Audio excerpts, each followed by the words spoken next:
Hi, I'm Rebecca, one of the academic study skills tutors at Manchester Metropolitan University, and I'll be giving this introduction to student loans and additional funding. Student funding can be a confusing topic when you start looking to applying for university. It can be a little bit overwhelming, and there's all these different avenues for you to consider.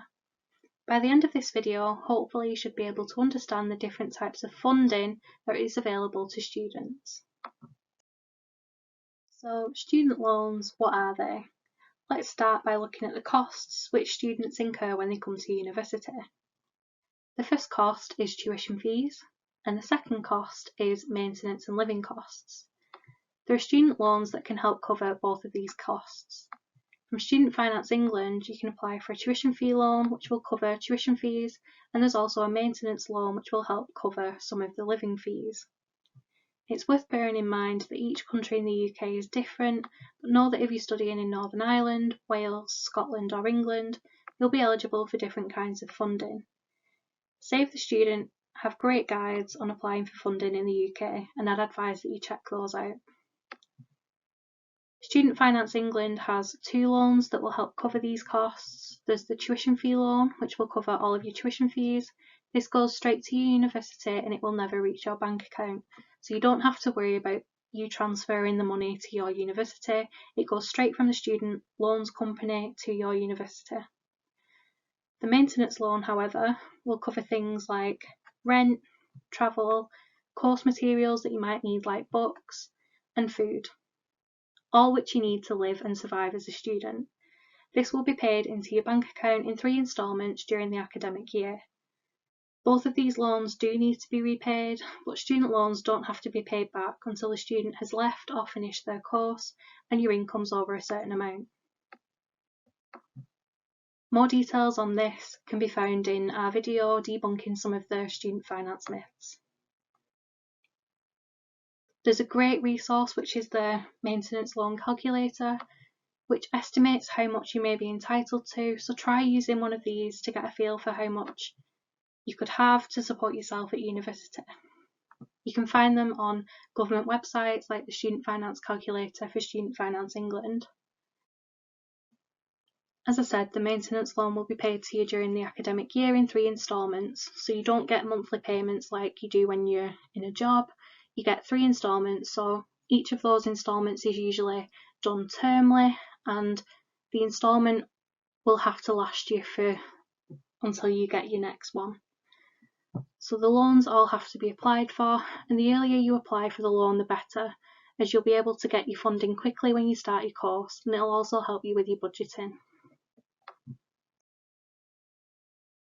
A bursary. A bursary is a non-repayable sum of money that universities can award to students to incentivise and support their studies. There are many different bursaries available, and each university and institution has its own eligibility criteria for bursaries.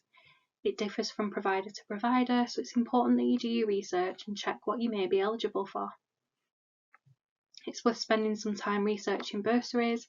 They may be available to you depending on what course you are studying. You may qualify for example the NHS bursary or some of the teacher training bursaries. It's worth allowing your student finance company to share information with the university that you're applying to. There is a tick box which allows the student finance company to share information with your chosen university. This allows the university to be notified, and eligible students will automatically be informed of the bursary that may be available from the course provider. Bursaries are also offered by a charity, funding body, or the university you're applying to, and you may qualify for their criteria. Each bursary will often have a criteria that the prospective student has to meet to qualify for the funding that is available. You will have to apply for most bursaries, and the application and eligibility criteria will vary from funding body to funding body. If you are looking at bursary funding information from a charity, for example, or a separate funding body, you will need to apply and may need to write a separate application. What is a scholarship? A scholarship is money that is usually given for something that you have achieved, whether this is academic or extracurricular. Scholarships are money that is awarded to you which you don't have to pay back, and there are a variety of scholarships available. Some may be academic excellence, musical, personal circumstances, or sporting achievements, industry, and many more.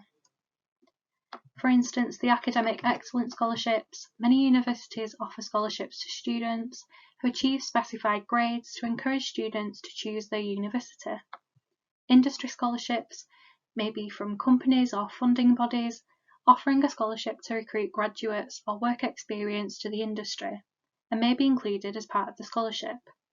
Do your research. The Scholarship Hub is a fantastic resource to look for scholarships, bursaries, and grants, but be sure to apply for scholarships as early as you can.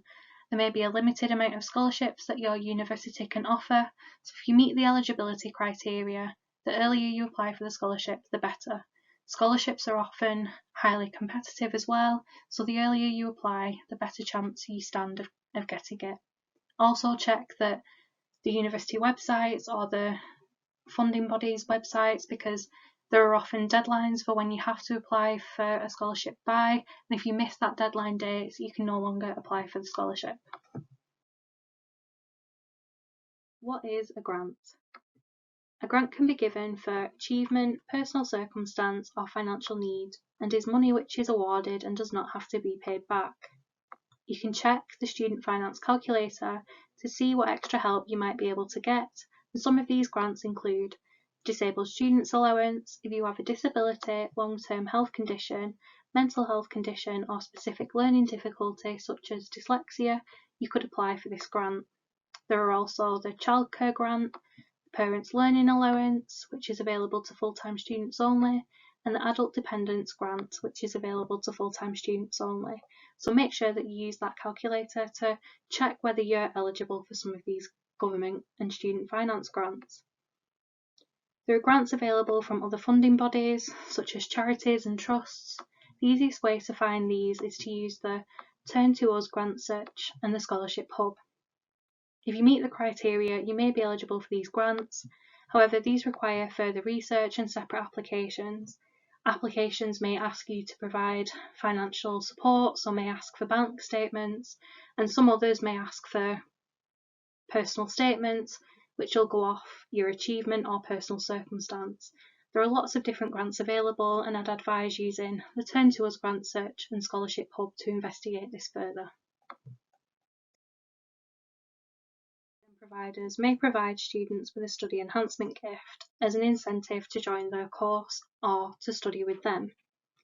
Upon starting the specific course with the provider, they may offer a study enhancement gift. A study enhancement gift is not usually money, but is something that will enhance and help you during your studies, and you will not have to give the item back. This may be a laptop or other technology equipment such as a printer, or vouchers so that you can purchase other equipment or software that may help you during your studies. Universities and providers will usually state what the study enhancement gift will be or what the price of the gift will be up to the value of.